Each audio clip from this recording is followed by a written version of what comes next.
Ayan guys, nandito po tayo ngayon sa Malaysia. May mga saging sila, oh. Ayan. Mga cute ang mga saging nila, ha. O, saan ka pa?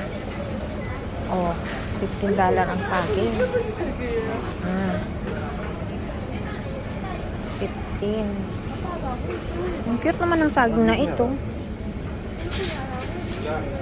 Be, may malaking saging, oh. Lika.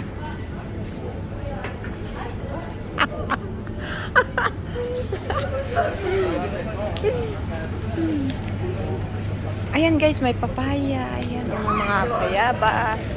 Uy, ang lalaki ng bayabas. Wow na wow. Oh. Wow.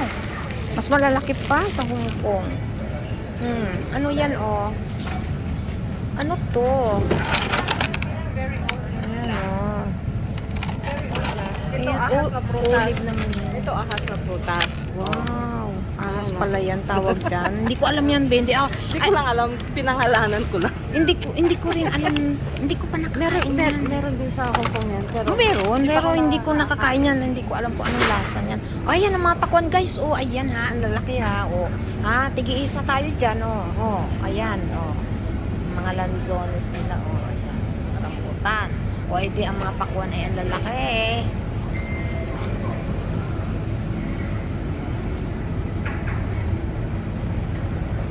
Ayan ang mga melon.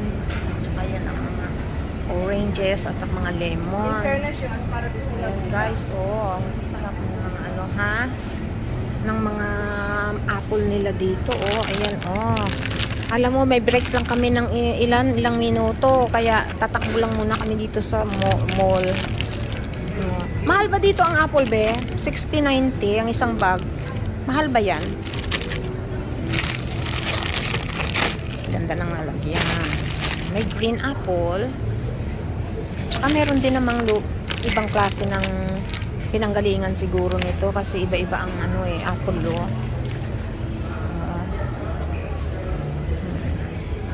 Ito. Ayan, kagaganda. May mga may malalaki din. Ayan guys, mga mooncake nila, May mga ice cream cake din. Ayan ang avocado nila. Mas mahal yata. Mahal ang avocado dito. Ayan, Kasi, 17.90. Hindi ko alam kung compare magkano. Ito naman, 6.50. Yung 30, yung mga hinog na talaga. Ayan, 9.90 ang isa, Ayan, ang mga grapes nila,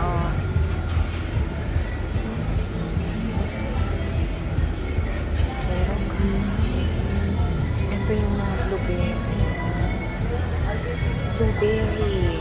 28.90 ang blueberry. Ayan, 8.90 yung isang bag ng grapes na green. Iyon naman yung mga yung mga lukban. Kano yung lukban? Let's go na ba? Ay, mga lukban, 19.90. Ayan guys, napakarami. Wala na kaming time. Saka na lang tayo, may mga mais pa doon. Saka na lang tayo ulit. Magbibideo. Bye!